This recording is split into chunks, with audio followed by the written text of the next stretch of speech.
अरे ओ डॉक्टर, अरे मेरे ऊपरले दांत में कीड़ा लाग रहा था, तने मेरा यू तरला दांत क्या ते पाड़ दिया।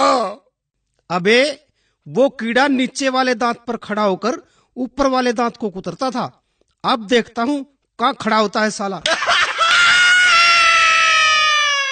डॉक्टर साहब, प्लास्टिक सर्जरी करवानी है, कितना खर्च होएगा? 3 लाख रुपए लग जाएंगे। प्लास्टिक मैं दे दूं तो?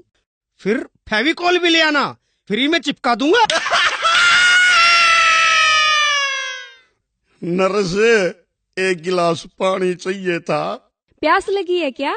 ना, गला चेक करूंगा, लीक तो नहीं हो रहा। अब क्या तकलीफ है? डॉक्टर साहब, मन्ने सांस लेने में तकलीफ हो वैसे। कितने बजे उठते हो? 8 बजे। जरा जल्दी उठा करो, रामदेव के लोग सुबह 5 बजे उठकर सारी ऑक्सीजन खींच लेते हैं। नीलम, इनको चेक करो।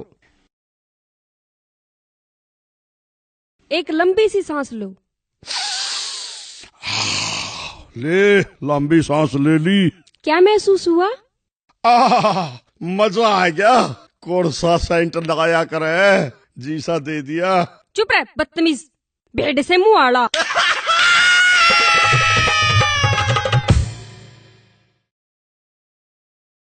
मैं 1 महीने से रोज 50 रुपए की दवाई ले रहा हूँ, पर कोई फायदा नहीं हुआ। कोई बात नहीं भाई साहब, कोई बात नहीं। कल से मैं तुम्हें 40 रुपए की दवाई दूंगा, 10 रुपए का फायदा होगा। ठीक है, पर डॉक्टर साहब एक बात बताओ, मेरे को तो खांसी थी, फिर आपने मोशन लगने वाली दवाई क्यों दे दी? वो इसलिए तू अब खांसने से पहले 100 बार सोचेगा। ठीक है डॉक्टर साहब, मेरे इस मोटे पेट का कुछ करो। इसका तो सिर्फ एक ही इलाज है। वो क्या डॉक्टर साहब? तुम रोज सुबह 2 ही रोटियां खाया करो। ठीक है, पर एक बात बता दो डॉक्टर साहब, ये 2 रोटियां खाने से पहले खानी है या खाना खाने के बाद में? ओहो, चल रोटियों को छोड़ो। स्वास्थ्य के लिए आप रोज एक्सरसाइज किया करो।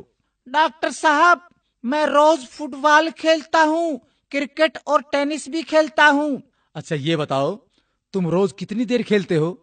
जब तक मोबाइल की बैटरी खत्म नहीं हो जाती। ओहो, बड़े मूर्ख हो यार, तुम तो पागल हो गए हो। कैसे हुए? मैंने एक विधवा से शादी की, उसकी जवान बेटी से मेरे बाप ने शादी की, तो मेरी वो बेटी मेरी माँ बन गई। उसके घर बेटी हुई तो वह मेरी बहन हुई, मगर मैं उसकी नानी का शौहर था, इसलिए वह मेरी नवासी भी हुई। इसी तरह मेरा बेटा अपनी दादी का भाई बन गया, और मैं अपने बेटे का भांजा, और मेरा बाप मेरा दामाद बन गया, और मेरा बेटा अपने दादा का साला बन गया। और अबे चुप कर, मुझे भी पागल करेगा क्या? लो ये मैं दवाई लिखता हूँ। डॉक्टर साहब दवाई जरूर लिखो, लेकिन कड़वी मत लिखना। अरे चुप कर बैठ। डॉक्टर साहब दवाई जरूर लिख दो, पर कड़वी मत लिखना। मैं तेरी खातिर 1 किलो जलेबी लिख दूं। बैठ जा, ज्यादा मत बोल। डॉक्टर साहब पर्चे पर ऐसा क्या लिखते हो जो सिर्फ मेडिकल स्टोर वाले ही समझ पाते हैं? मैं लिखता हूँ, मन्ना तो लूट लिया और तू भी लूट ले।